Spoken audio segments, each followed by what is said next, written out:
padrões de candle. Trader, na aula de hoje, vou mostrar para vocês alguns padrões que vamos observar no gráfico para tomar decisões de compra e venda. Lembrando que a cada padrão de candle combinado é pontuado entre -1 mais baixista e +1 mais altista através de uma fórmula.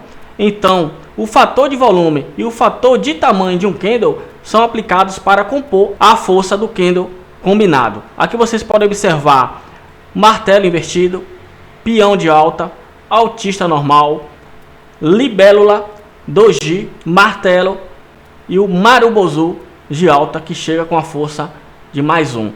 Estrela da manhã, padrão de candle em região de suporte. O mercado está na tendência de baixa, no entanto, deu a estrela da manhã na região de suporte, veio uma confirmação de alta, gatilho de entrada, compra.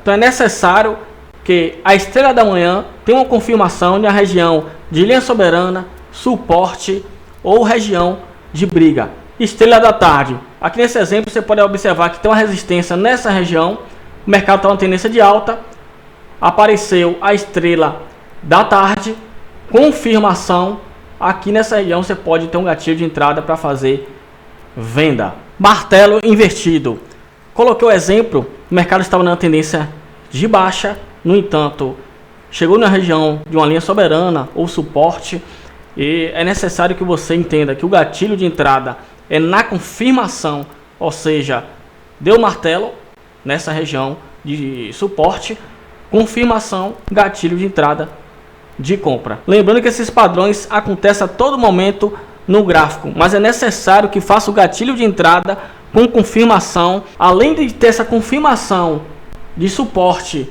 linha soberana, temos que estar observando também os big plays e as ações ou os DIs. Enforcado é o inverso do martelo invertido. Então, logicamente, que o mercado tem que estar na região de resistência. Deu exemplo como linha soberana. O mercado está na tendência de alta. Na região da resistência, o enforcado, padrão é esse. Confirmação, venda. Logicamente que sempre usando confluência nas nossas tomadas de decisões com os gatilhos de entrada dentro do nosso método operacional. Continuando o padrão de alta, martelo. Você pode observar que foi na região de suporte que ele deixou essa rejeição. O martelo padrão é bem simples de reconhecer no gráfico. Confirmação, martelo, confirmação, compra. Lembrando que esse tipo de padrão tem um grau de força muito forte, principalmente foi em região de linha soberana, linha de região de suporte muito considerável.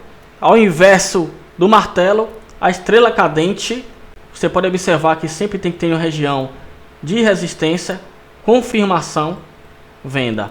Então, estrela cadente, logicamente, que é o inverso do martelo. Então, com o tempo, vocês vão observar isso no gráfico automaticamente.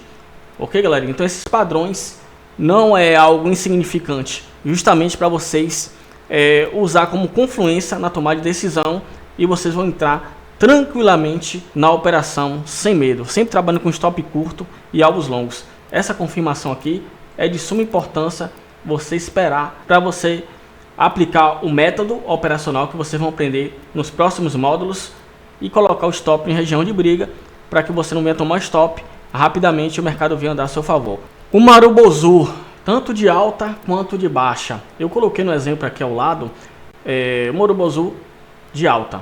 Então você pode observar que esse mercado estava na tendência de baixa, porque teve uma troca de polaridade aqui nessa região. Estou dando um exemplo, porque o marubozu ele pode acontecer a todo momento, principalmente em notícias, logicamente, e também em aberturas de ações. Logicamente que em notícias a gente não vai operar, mas esse tipo de candle ele tem muita força compradora ou vendedora. No exemplo, ok, está como força compradora. Marubozu de alta, mas o de baixa é só você entender o inverso, ok? De baixa a força logicamente vai ser vendedora. Então a gente pode ver isso aqui no TPWID e observar também no próprio candle. Você pode observar que não teve nenhum tipo de pavio. Então o próximo candle aqui ele pode fazer logicamente buscar 50% desse candle, fazer aquela movimentação, ok? E ter continuidade logicamente na compra. Então você pode sim fazer um gatilho de entrada comprando aqui tranquilamente nessas regiões de 50% vamos ter uma aula específica sobre essa questão, ou entrar na própria evolução desse candle, ou seja, aqui deu uma troca de polaridade, você entrar na evolução desse candle com stop definido, stop curto, logicamente a gente trabalha com método assim, mas é possível ter dois tipos de entrada aí, na evolução desse candle, observando o tape width, enfim, e os compradores, e ao inverso, se for uma Urubozu de baixa, é a mesma situação. No entanto, o próximo candle pode sempre vir buscar os 50% desse candle e a gente também buscar um gatilho de entrada na compra. Ok? Então, o Urubozu também é um dos gatilhos de entrada que a gente sempre vai estar trabalhando e observando. Lembrando que ele não tem pavio, nem de mínima e nem de máxima. A entrada na evolução desse candle tem riscos, porque a gente não viu como é que fechou o candle. Então, a gente não vai ter certeza absoluta se é um Urubozu. Mas no fechamento, tem gatilho de entrada. Após o fechamento desse candle, tem gatilho de entrada nos 50%. Mas isso vai depender da região. Lembrando, trader, que nesse módulo tem um PDF com vários padrões de candles. Então você vai fazer o download desse PDF e dar uma estudada sobre os padrões de candles. São muitos padrões. Agora vamos estudar um pouco padrões de gráficos.